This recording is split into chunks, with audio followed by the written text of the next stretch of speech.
It's a fairly new and fresh cutover. What we're finding is you have the small poplar or aspen shoots growing up in a cutover like this. So when you do your scouting, you're going to find that in August to early September, the moose are still found in the waterways. They're feeding on aquatic plants and marsh grasses. But as you can see, when the frost starts to form and the rut starts to take form and starts to peak, now's the time where the cows and calves and the bulls start to get up into these cutovers. You have to look for little spots like this. I call that a cubby hole. That's because it's a smaller little section, something over the backside of a hill, or something where a large area forms into a little crescent. That's where you'll find the moose. They don't want to be standing out in the middle of a wide open cutover with a mile to the nearest bush line. They'll be just moseying along the outside 10 to 20 yards from the bush line to escape danger when they need to. Now, why are they out here again? Watch this. A cow moose can come right up to a small new sapling like this, put its tongue and mouth on the tree, pull up, and get a whole meal in one mouthful. It'll chew that up and work its way along, feeding rapidly. Now, a moose has to eat about 40 pounds of foliage like this a day. So, as you can see, it can certainly get that fairly fast when it's working young, new growth cutovers like this one. So keep an eye on that, and that's where you're going to find the moose come the rut.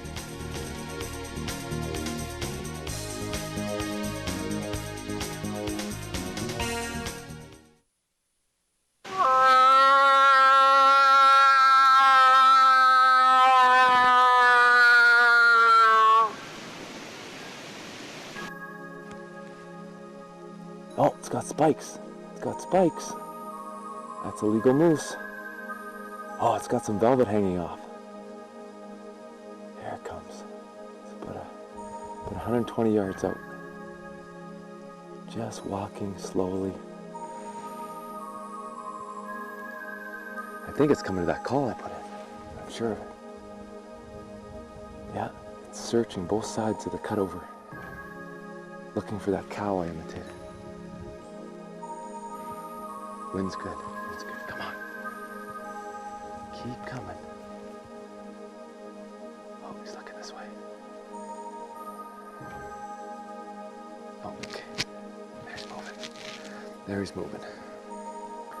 Okay, come on. Come on. Oh, he's still looking in that other direction. Gonna have to get his attention. Ah! That did it. Here he comes. Oh, he's getting excited now. 80 yards. Come on now. Okay. There he is.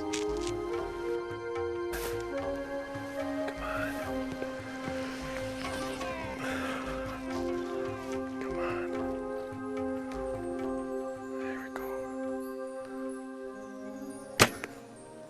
Yes, solid hit. Solid hit. Get another arrow handy here. That was a good hit. Double lungs. Oh, he's just standing there. Oh, there he goes. Right to the trees. And he's down. He's down. I don't need this. All right. All right. Awesome. Awesome. What an experience. Whew. Oh, that got pretty tense. Oh, got into this cutover half an hour before sunup, put in a few calls, and things worked out. Got a north wind. It really cooled the temperature down here today. Yesterday was extremely hot. That El Nino again has been affecting everything we've been doing this year, right from spring fishing all summer through now to our fall hunts. It's been extremely warm and dry. That's why a lot of the vegetation here is dried right up.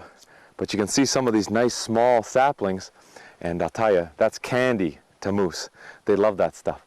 Now, we picked out this location because we have a few ponds and a nice lake running through the center of this cutover. And we've been scouting this out for about a month and a half, and there's been lots of signs, lots and lots of tracks. We came in this morning and saw fresh tracks headed in this direction. And so I set up here quietly, gave a few calls, got onto that scapula, raked the bushes, and wouldn't you know it, I thought it was a cow. But it's got a few nice little forks. We'll have to go up and take a peek at those. And boy, I gave that call. The wind's just right. A lot of cloud cover today. It's kind of nice and dull. And he came trotting right up, exactly perfect. Did that ever pay off? Oh, look at this. It's still got some velvet hanging off the antlers. Look at that. Just about all gone. You still just remnants of the vein work and everything still on here. The velvet is what stays on the antlers until the fall time, because that's what nourishes and grows these antlers. You know, an antler is the fastest growing bone in nature. Is this moose antler right here? Look at these ears. Double the size of my hand. The size of both your hands. Oh. Now you understand why they hear so well. Look at that. Look, monstrous.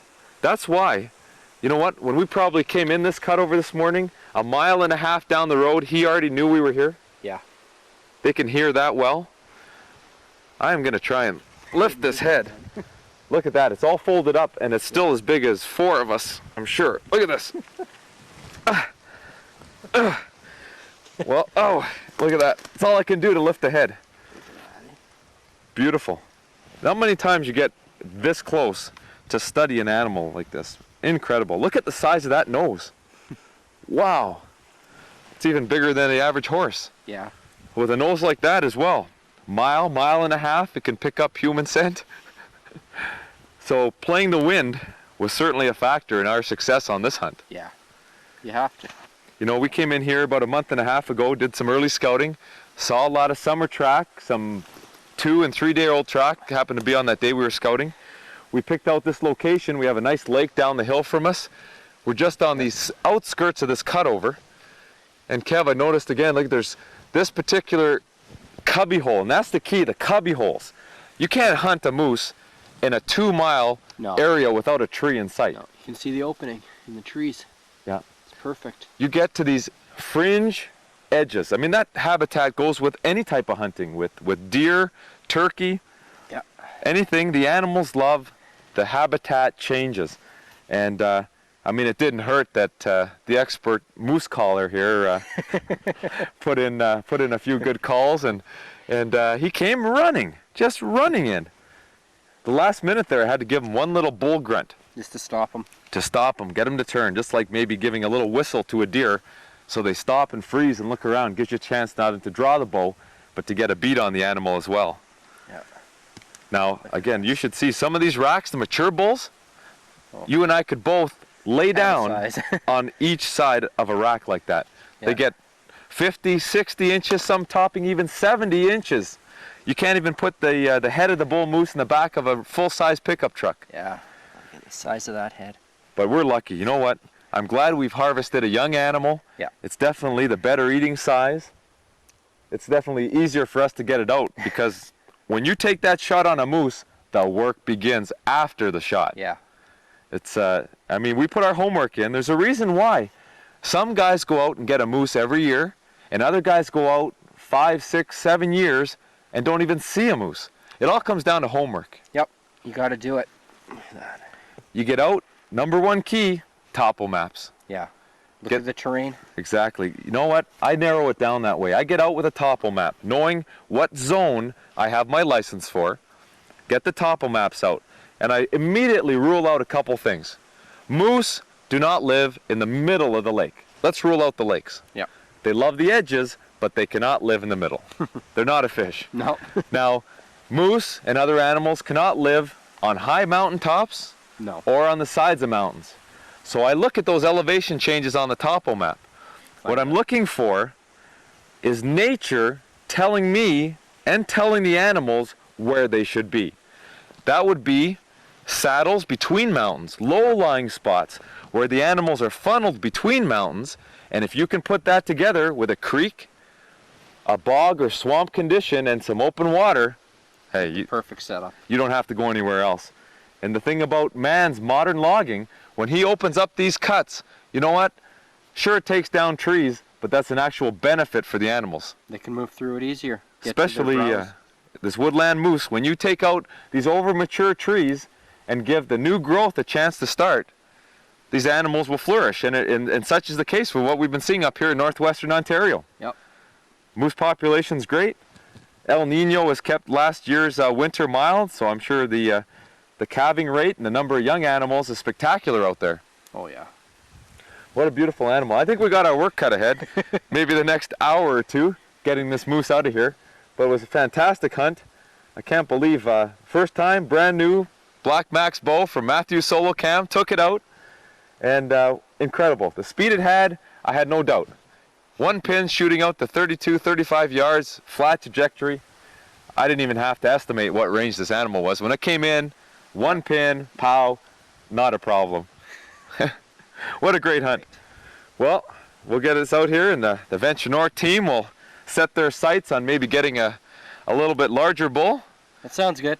Sounds good. We'll get back out there for the evening hunt. Yeah. Get this loaded up and all set. We'll be on our way. 6-wheel drive, we might need it. Sliding 1,000 pounds out of here.